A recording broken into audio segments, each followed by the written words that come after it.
수고하셨습니다.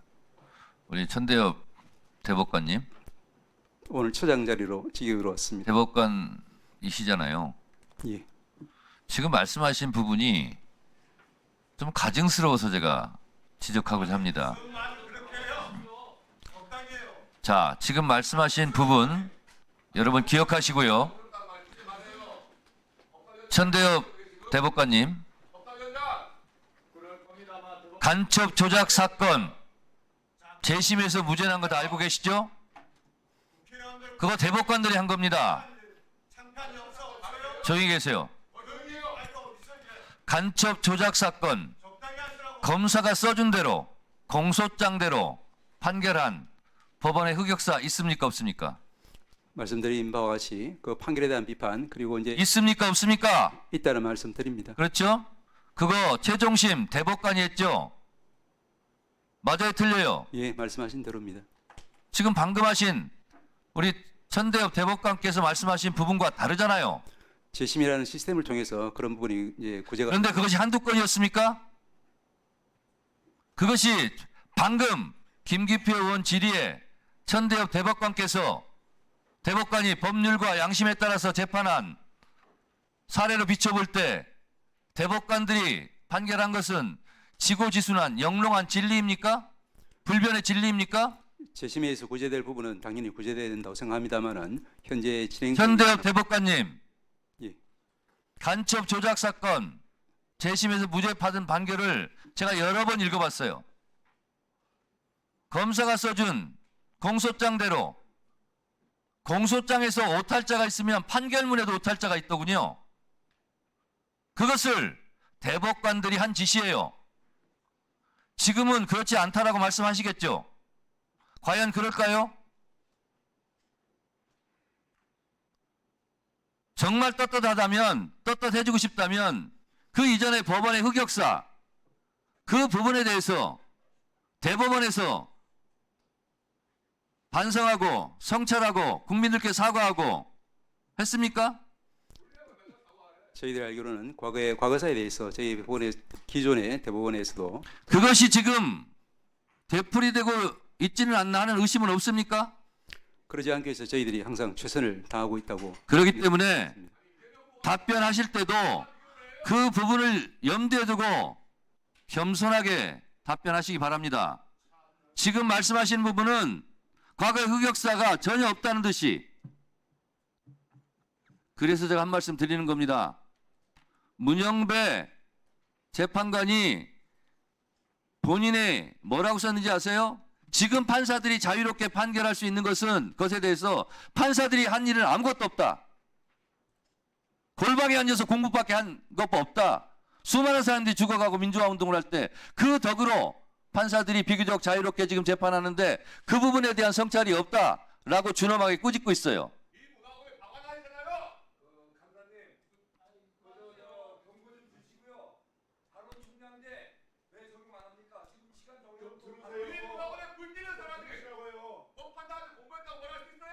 곽규택 의원, 누가 미문화원에 불을 질러요? 누구한테 하는 얘기예요? 왜 모르는 면에서 짓거리고 있어요? 제 얘기를 하는 것 같은데 저는 미 대사관제 사건입니다. 알았어요?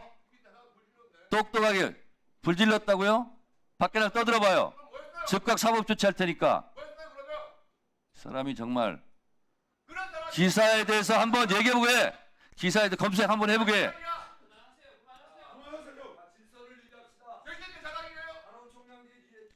곽규택 의원은 국회법 145조에 1차 경고합니다. 조용히 하세요.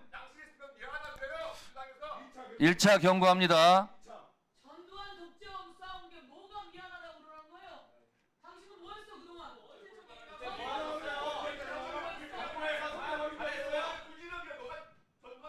나가서 이야기하는 줄 나가서. 잠깐만요. 곽규택 의원은 미 대사관에 제가 불을 질렀다고 하는데 그 근거를 갖고 오세요. 근거를 갖고 오세요. 미 대사관에 불난 적 없고 불 지른 적도 없고, 알았어요? 허위사실 지금 유포하고 있는 거예요.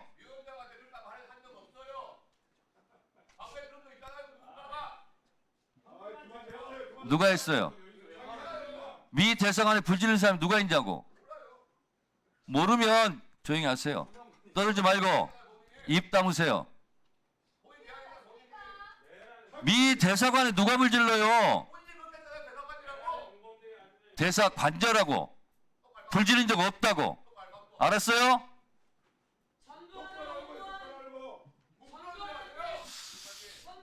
자, 곽규택 의원은 계속 경고했음에 불구하고 계속 질서를 어지럽게 있기 때문에 위원장의 제49조 권한에 의해서 오늘 발언권을 중지합니다.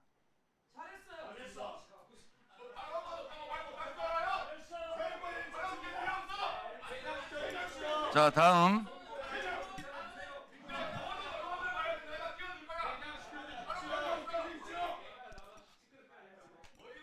자, 발언권 중지에도 계속 발언을 하겠다고 발언하기 때문에 퇴장시키겠습니다. 퇴장하세요. 경인을 와서 퇴장시키세요. 자, 다음. 박준태 의원 질의하세요. 순서 바뀌었는데. 송석준 의원 발언하세요. 질의하세요. 의사진행 발언. 질의하세요 그냥.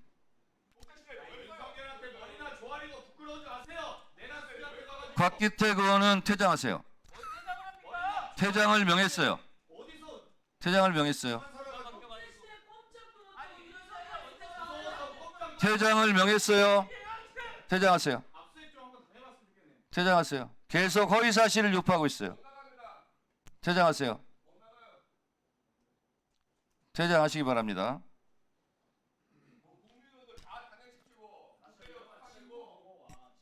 자, 송석준은 질의하세요. 근데 꼭 저희가 질의하기 앞에 꼭 이런 소동이 벌어져요. 제발 좀 위원장님 좀 질서 유지 좀 잘 좀 해주세요. 자, 송석준 의원 질의하세요. 경고 좀 저 서영교 의원 2번 좀 경고 좀 주세요. 질의 안 하면 다음 분 시키겠습니다. 자, 할게요. 자, 하겠습니다.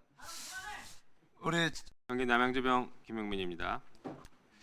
행정처장님, 예, 우리 헌법 1조 2항 혹시 알고 계신가요? 예, 헌법에 대해서 말씀드릴까요? 네, 제가 그냥 말씀드릴게요. 예, 찾아보시지 그러시- 말고 대한민국의 주권은 국민에게 있고 모든 권력은 국민으로부터 나온다. 알고 계시죠? 예, 예, 국민주권을 천명한 것인데 이 국민주권을 현실에서 어떻게 실현시킵니까? 직접 선거에 의해서 선출 구현시키고 있다라고 생각합니다. 그렇죠. 국민주권을 구현시키는 가장 확실한 방법은 대통령을 국민이 직접 뽑고 국회의원을 국민이 직접 뽑는 것, 국민의 대표를 직접 뽑는 것으로 구현시키고 있습니다. 맞습니까? 예, 사법부의 권력도 결국에 국민으로부터 나오죠. 그 이야기에 대해서 부인할 사람 없으리라 생각합니다. 네, 그렇죠. 자, 사법부의 독립은 누가 지켜주고 있습니까? 국민의 신뢰와 또 존경으로 뒷받침된다고. 아니죠. 그 전에 국민이 피를 흘려서 지켰습니다. 알고 계세요? 예, 독재 시대 때 국민이 피를 흘려서 사법부를 지켜줬어요. 사법부 스스로 잘라서 지킨 게 아닙니다. 다시 말해서 국민이 권력을 부여했고 국민이 지켜준 기관입니다. 그러면 국민을 배신하면 안 됩니다. 동의하십니까? 저희들은 그런 국민들에 대해서 늘 감사하고 있습니다. 자, 지금 국민들이 어제 전업 판결을 보고 나서 화가 나 있는 분들이 굉장히 많습니다. 혹시 알고 계세요? 뉴스를 계속 보고 있습니다. 화가 난 지점이 뭔지 아십니까? 판결을 잘했다 잘못했다의 개념이 아니에요. 판결에 대한 불만 당연히 있죠. 그러나 국민이 진짜 화난 지점은요, 무기력하다는 걸 느꼈기 때문입니다. 내가 내 손으로 지금 대통령 뽑으려고 했는데 왜 법원이 함부로 나서서, 그 고작 12명의 법관들이 함부로 나서서 내 선택권을 박탈시키려고 하느냐? 그런데도 내가 지금 할 수 있는 게 없단 말이냐? 이 무기력함 때문에 화가 잔뜩 나 있습니다. 도대체 법원은 왜 그런 겁니까? 도대체 지금 무슨 짓을 한 건지 알고 계십니까? 법원이 그렇게 국민이 피 흘려 지켜준 법원이 지금 국민을 이렇게 배신하고 뒤통수 쳤다는 겁니다. 제가 며칠 전 법사위에서도 질문 드렸습니다. 어떤 판단을 하든 중요한 것은 지금 이 시기에 판결을 하는 것이 잘못된 것이다. 그것이 부적절하다 이렇게 지적했던 거 기억나십니까? 그렇게 말씀하신 적이 있습니다. 네. 그게 지금 이 사태의 본질인 것이에요. 87년 헌법 개정, 국민들이 무엇을 외쳐서 헌법 개정했습니까? 대통령을 내 손으로 직접 뽑겠다, 직접 선거, 대통령 직선제를 관철시켰습니다. 맞습니까? 예. 그런데 어제 헌법재판소의 어제 지금 전합체 판결은 국민의 직접 선택권을 박탈시켜서 이번 대선을 간접 선거로 만들려고 시도한 것입니다. 국민 주권을 침해한 것이에요. 재판권 가지고 국민 주권을 침해한 것입니다. 게다가 국민을 이번 대선에서 주인이 아니라 구경꾼으로 전락시켜버린 그런 일을 저지른 것이에요. 사고를 친 겁니다. 대형 사고를 쳤어요 지금. 저는 지금 결과에 대해서 얘기하는 게 아닙니다. 왜 하필 어제 그렇게 했냐는 거예요. 대형 사고 친 겁니다. 여기에 대해서 자꾸 부인하시면 안 됩니다. 법원은 이 얘기를 국민들의 분노를 겸허하게 받아들여야 합니다. 자, 조금 더 볼까요? 어제 판결이 이재명 후보의 허위 발언이 선거에 영향을 미쳤다라고 해서 유죄 취지로 판결했습니다. 맞습니까? 예. 자, 그게 잘못된 겁니까? 이재명 대표의 발언이 선거에 영향을 미친 것이 잘못된 것이라고 판단한 것입니까? 법적으로 공직선거 위반 죄 성립하는지 안 하는지 판단하신 거죠? 예, 그와 같은. 자, 그러면 어제 위법하고 부적절한 판결이 선거에 영향을 미치고 있어요, 지금. 이 정도면 대법원은 지금 이재명 후보의 발언 가지고 말 몇 마디 가지고 지금 공직을 박탈하는 만에 이런 정도의 지금 판결을 하고 있는데 어제의 판결로 선거에 아주 깊숙이 개입하고 있는 대법원은 어떻게 책임질 겁니까? 어떻게 감당하실 겁니까? 위원님 잘 아시겠지만 국민 직접 선출을 통한 국회와 또 대통령의 선출 그것과 또 별개로 법치주의는 꾸준히 그 나름대로의 어떤 그 역할을 수행하고 있다고 생각합니다. 법치주의의 시간이 아니라 지금 국민주권의 시간인데 법치주의가 함부로 끼어들었다는 걸 얘기하고 있는 것입니다. 12분의 대법관들이 국민의 선택권을 좌지우지할 권한이 없어요. 그 착각하고 살면 안 됩니다. 국민들은 그렇게 주지 않았어요. 국민의 선택의 시간은 법원이 뒤로 물러나 있으라는 겁니다. 그게 우리 헌법 정신이에요. 자, 구체적인 것도 하나 더 물어보겠습니다. 이번 사건 처리할 때 12명의 대법관들에게 기록 다 복사해 줬습니까? 제가 거기에 대해서는 깊이는 알지 못합니다만 왜 모릅니까? 법원행정처에서 해야 다 관리하는 일이잖아요. 그렇지 복사기 않습니다. 관리, 종이 관리, 복사하는 인력 이거 지금 다 알고 계셔야 되는 거 아니에요? 그런 기록 줬습니까? 안 줬습니까? 그런 부분 하나하나 자체가 재판 사항이기 때문에 아니죠. 제가 재판상 말씀드릴 아니에요. 사항은 아닌 것 지금 같습니다. 뒤에 가서 뒤에 지금 누가 따라오신 분 답변해 보십시오. 저기서도 답변할 사항은 아닌 것 같습니다. 왜 답변할 상황입니까? 기록을 복사해 줬는지가 답변이 아닙니까? 기록에- 이게 지금 재판 내용에 대한 개입입니까? 대법관들이 재판 절차에 대한 얘기를 하는 겁니다. 재판 절차가 공정했는지. 절차 기록 좀- 복사했습니까? 복사 안 했습니까? 절차지만 동시에 재판에 관계되는 부분이기 때문에 아닙니다. 기록을 보지 않고 재판했는지는 이 절차를 지키지 않았다는 아주 핵심적인 얘기입니다. 대법원이 재판을 날림으로 했다는 것, 국민이 부여한 재판권을 함부로 행사했다는 아주 중요한 문제입니다. 이건 재판을 개입하거나 하는 문제가 아니에요. 이미 판결 끝난 것이고 그 판결에 절차적으로 제대로 기록이라도 받느냐를 물어보는 것입니다. 위원님 자, 보셨겠지만 한번 볼까요? 4월 22일 날 전압 회부했어요. 그날 1차 심리했죠.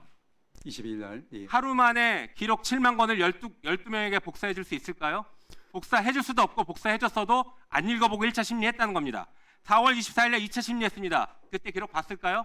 못 봤어요. 이게 일반인이 기록을 본다라고 하면 이게 잠을 안 자고 봐도 16.2일이 걸립니다. 한숨도 안 자고 기록 7만 페이지 보면 16.2일이 걸려요. 그런데 이틀 만에 기록 복사 다 해주고 다 봤다고요? 예, 위원님 답변해야 되겠습니까? 네, 답변하세요. 예, 두 가지만 말씀드리겠습니다. 위원님 보셨다시피 이 전압 다수 의견, 다수 보충 의견에 이렇게 표시되어 있습니다. 대법관들이 빠른 시기에 1심과 원심 판결 그리고 공판결 기초로 사실관계와 쟁점 파악에 착수했고 상고유서, 답변서, 의견서 접수되는 대로 지체 없이 제출 문서를 읽어보고 내용을 숙지했다라고 판결에 기재되어 있습니다. 또 하나 말씀드릴 것은 이제 대법관들은 그 수많은 이제 재판 연구관들과 유기적 일체가 되어서 서로 이제 그 기록을 검토하고 해서 최종적인 대법관이 직접 기록을 봐야죠. 재판 연구관이 기록 본 거 가지고 지금 재판했다고 하는 겁니까? 그래서 대법관 증언을 해야 될 것 같습니다. 동의하십니까? 동의하지 않습니다. 왜 동의 못해요? 재판 상황이기 때문에 동의하지 않습니다. 대법관을 증언하는 게 재판 상황입니까? 말씀드린 것처럼 심정 개시에 이르는 여러 가지 과정 중에 일부가 그 기록을 보는 부분이고 거기에 대해서 대외적으로 공개한다는 것 자체는 자,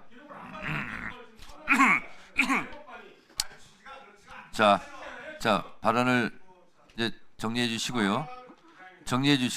위원장님 한 가지 제가 판단했을 때